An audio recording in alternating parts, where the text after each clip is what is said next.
क्या आप कल्पना कर सकते हैं कि हमारी पृथ्वी पर एक ऐसा समय था जब न इंसान थे न डायनासोर। उस दौर की दुनिया नदियों, दलदलों और रहस्यमय जीवों से भरी हुई थी। ये वो युग था जब एम्फीबियंस का साम्राज्य था। उनके बिना इस ग्रह की कहानी अधूरी है। आइए समय की इस यात्रा पर चलते हैं और जानते हैं कि कैसे प्राचीन एम्फीबियंस इस धरती के पहले योद्धा बने।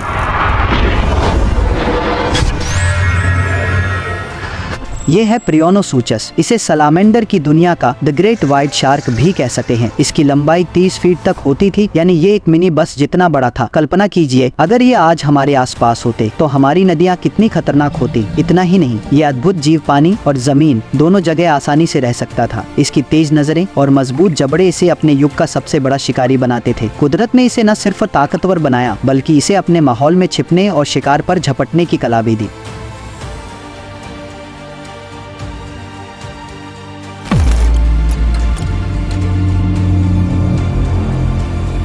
अब बात करते हैं उन जीवों की जिन्हें हम मेंढकों के प्रिमिटिव पूर्वज कहते हैं। इनकी कहानी उतनी ही मजेदार है जितनी दिलचस्प। ये छोटे छोटे शिकारी एक समय में पृथ्वी की सबसे प्रभावशाली प्रजातियों में से थे। इनमें न केवल फुर्ती थी बल्कि एक अद्भुत रणनीति भी थी। ये अपने आकार का सही उपयोग करते हुए बड़ी चालाकी से शिकार पकड़ते थे और इनकी चमड़ी जो देखने में साधारण लगती है इन्हें छुपने और बचने में बेमिसाल बनाती थी। आज के मेंढक इन्हीं प्राचीन योद्धाओं की संतानें हैं। सोचिए इनमें कितना अनोखा इतिहास छिपा है।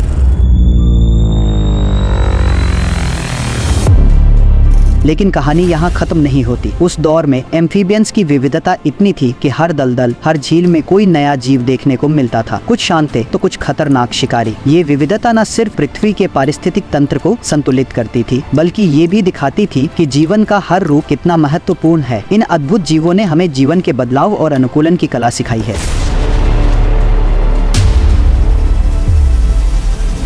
लेकिन हर कहानी का अंत होता है। प्राकृतिक आपदाओं और जलवायु परिवर्तन ने इन प्राचीन योद्धाओं को खत्म कर दिया। वो महान जीव जो कभी पृथ्वी पर राज करते थे अब केवल कंकाल और फॉसिल्स बनकर रह गए। लेकिन उनकी ये विरासत आज भी हमारे साथ है। इनके फॉसिल्स न केवल हमें उनके बारे में सिखाते हैं बल्कि हमें यह भी दिखाते हैं कि जीवन का चक्र कैसे चलता है। जहाँ तक हमें पता है जीवन की शुरुआत पानी से हुई थी और प्राचीन एम्फीबियंस के लिए ये पानी ही उनका घर था। सोचिए एक ऐसा दलदल जहाँ हर तरफ अजीब और रंगीन जीवों का मेला लगा हुआ हो। यहाँ पानी में एक नई कहानी शुरू हो रही थी। लार्वा से लेकर एक पूर्ण विकसित एम्फीबियंस बनने तक हर पल एक नई कोशिश थी अपने अस्तित्व के लिए। लेकिन ये दुनिया सिर्फ शांति की नहीं थी। पानी के नीचे प्रियोनोसुचस जैसे शिकारी छिपे रहते थे। एक पल की लापरवाही और ये शिकारी आपके अंत का कारण बन सकते थे।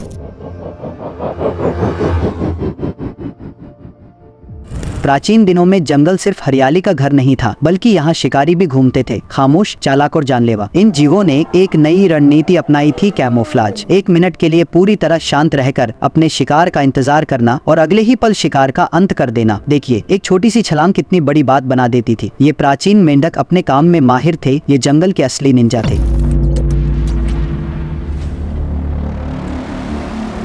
लेकिन एक समय ऐसा आया जब प्राचीन एम्फीबियंस को एक नए दुश्मन का सामना करना पड़ा। Early reptiles. ये नए जीव इतने अलग थे कि इन्होंने जीवन की दौड़ में एम्फीबियंस को पीछे छोड़ दिया। रेप्टाइल्स ज्यादा सख्त थे, उनकी त्वचा पानी में गलती नहीं थी और वो सूखी जमीन पर ज्यादा आराम से रह सकते थे। एम्फीबियंस के लिए यह एक नए समय की शुरुआत थी। अस्तित्व की लड़ाई और भी कठिन हो गई थी। लेकिन एम्फीबियंस ने हिम्मत नहीं हारी। उन्होंने नए तरीके अपनाए और नए आवासों में खुद को ढाल लिया। यही तो प्रकृति का नियम है, जो बदलता है वही टिकता है।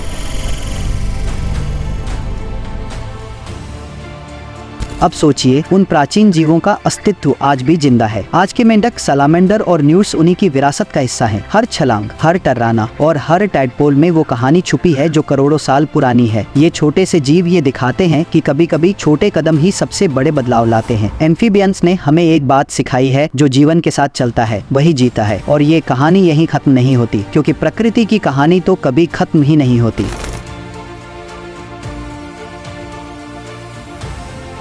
दोस्तों ये कहानी सिर्फ एम्फीबियंस की नहीं बल्कि जीवन की है। हर छोटा या बड़ा जीव इस धरती की कहानी का हिस्सा है और ये कहानी कभी रुकती नहीं। तो अगली बार जब आप किसी मेंढक को देखें तो याद रखिए उसके पूर्वज पृथ्वी के सबसे अनोखे और खतरनाक योद्धाओं में से एक थे। अगर आपको ये सफर पसंद आया तो वीडियो को लाइक करें, चैनल को सब्सक्राइब करें और कमेंट में बताएं कि अगली कहानी किसकी होनी चाहिए। मिलते हैं अगले सफर में। जय हिंद।